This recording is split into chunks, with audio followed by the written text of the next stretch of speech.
días tengan todos. En esta ocasión queremos presentarles lo que es la NIA 710, la cual nos habla sobre la información comparativa, cifras correspondientes de periodos anteriores y estados financieros comparativos, la cual será expuesta por Julio Barreno. También expondremos la NIA 720, la cual será desarrollada por José Pereval. El alcance de esta norma trata sobre la responsabilidad que tiene el auditor en relación con la información comparativa en una auditoría de estados financieros. Si los estados financieros del periodo anterior fueron auditados por un auditor predecesor o no fueron auditados. En este caso, la naturaleza de la información comparativa se refiere a que se presente en los estados financieros de una entidad y va a depender de los requerimientos del marco de información financiera aplicable. En este sentido, existen dos enfoques generales diferentes de las responsabilidades del auditor de dar cuenta de dicha información comparativa. Estas básicamente son cifras correspondientes de periodos anteriores y estados financieros comparativos. Existen diferencias esenciales entre dichos enfoques en el informe de auditoría, los cuales son las siguientes. Para el primer caso, que es en el caso de las cifras correspondientes de periodos anteriores, en este sentido, la opinión del auditor sobre los estados financieros se referirá únicamente al periodo actual, y en el caso de los estados financieros comparativos, la opinión del auditor se referirá a cada periodo por el cual se presentan los estados financieros.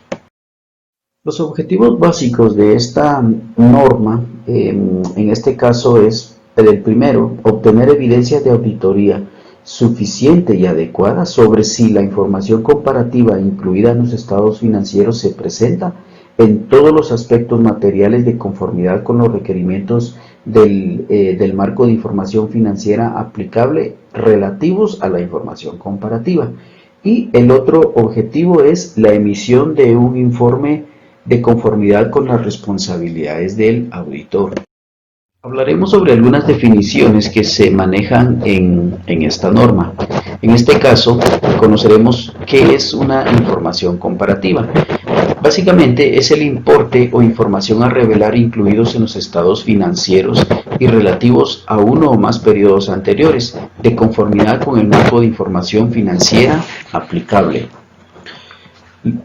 Cifras correspondientes de periodos anteriores se refiere a una información comparativa consistente en importes e información revelada del periodo anterior que se incluye como parte integrante de los estados financieros del periodo actual.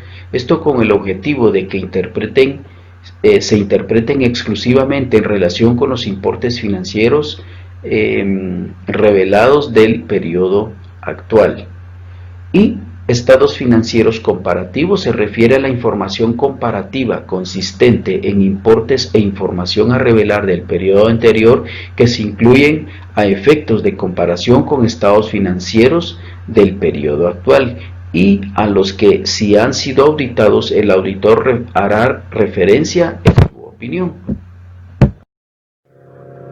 Hablaremos sobre los requerimientos de esta norma, que básicamente son dos.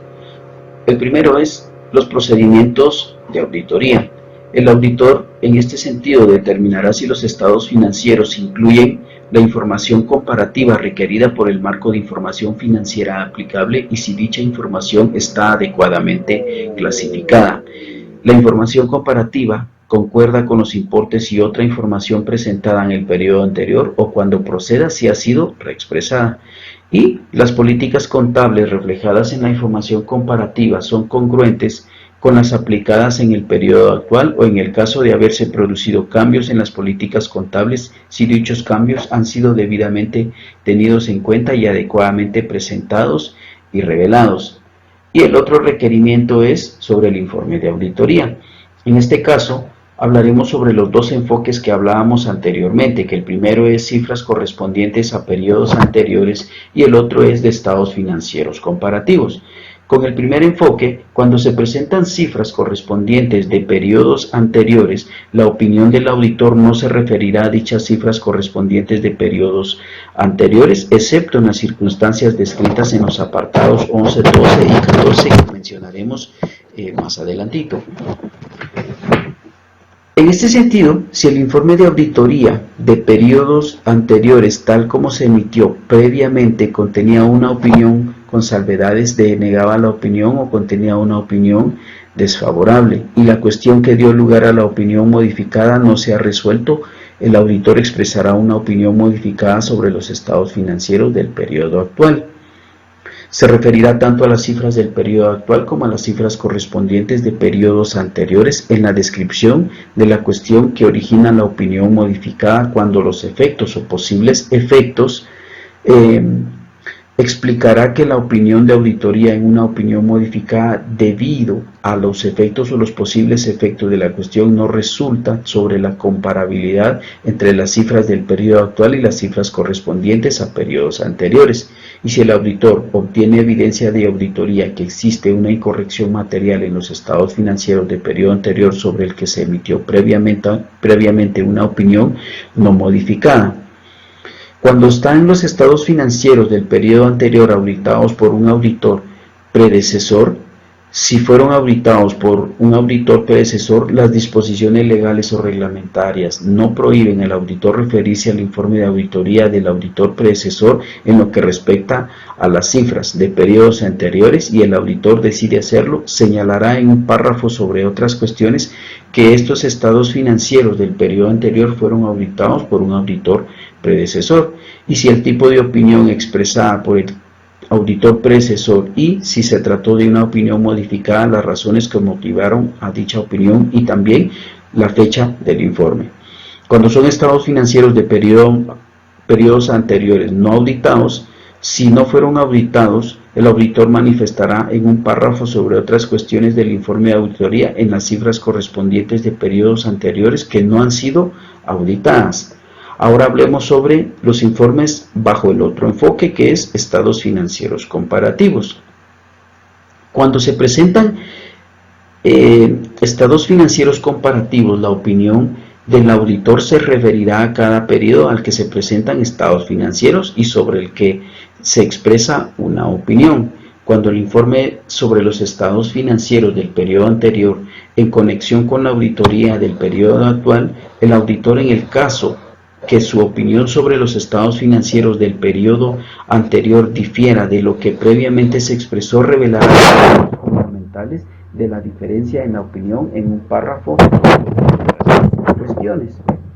Y cuando los estados financieros del periodo anterior auditados por un auditor predecesor, si fueron auditados, además de expresar una opinión sobre los estados financieros del periodo actual, el auditor en un párrafo sobre otras cuestiones. Continuando con nuestra presentación, desarrollaremos la NIA 720, que establece la responsabilidad del auditor con respecto a otra información incluida en los documentos que contienen los estados financieros auditados.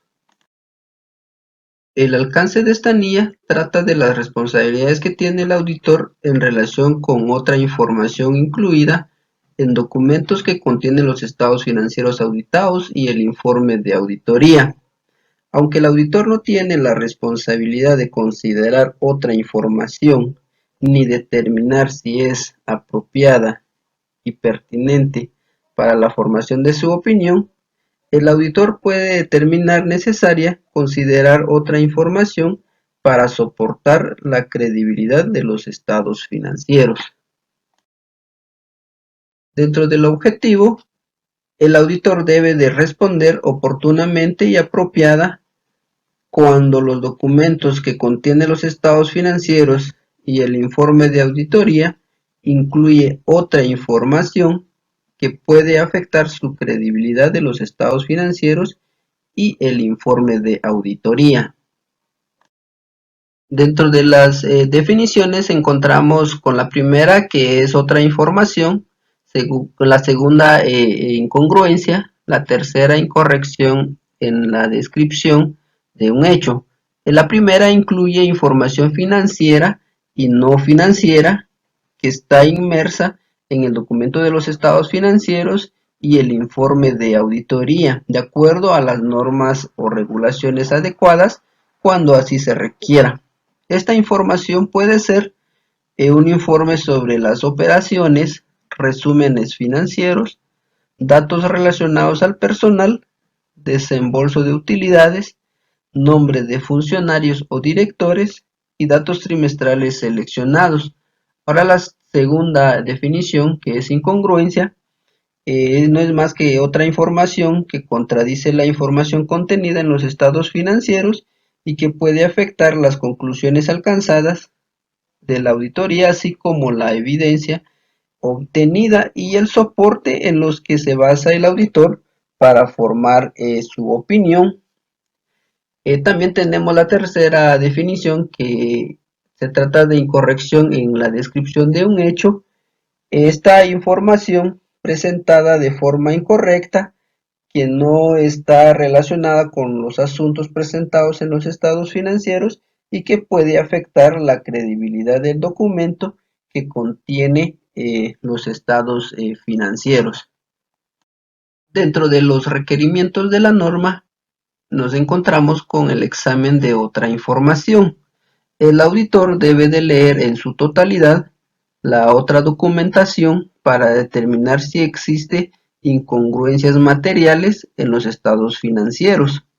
Y para esto, el auditor, en la medida posible, debe de tener acceso a esta otra información antes de la presentación del informe de auditoría y así poder responder adecuadamente a las posibles inconsistencias materiales y errores de hecho. Y también tenemos las incongruencias materiales. Si el auditor, al revisar la otra información, encuentra incongruencias materiales, deberá determinar si es necesaria una revisión a los estados financieros auditados o a la otra información. Cuando esa revisión es necesaria y la dirección se niega a hacerlo, el auditor deberá modificar la opinión, así como lo establecen las normas internacionales de auditoría, comunicarlo con los responsables del gobierno de la entidad. Y dentro de las incongruencias materiales también tenemos, cuando sea posible, y describir la situación en un párrafo de otras cuestiones en el informe, y si la situación lo exige, el auditor podrá retener el informe o renunciar al encargo si las disposiciones legales así lo permiten. Y por último, dentro de los requerimientos de la norma tenemos las incorrecciones materiales en la descripción de un hecho. Cuando el auditor encuentra errores materiales de hecho durante su revisión de la otra información, debe de comunicarlo y discutirlo con la dirección. Si es necesaria, la dirección puede consultar con un tercero calificado, en este caso puede ser un asesor jurídico, para poder tomar las decisiones adecuadas y determinar ese hecho. Es así como hemos llegado al final de nuestra presentación. Tengan un buen día.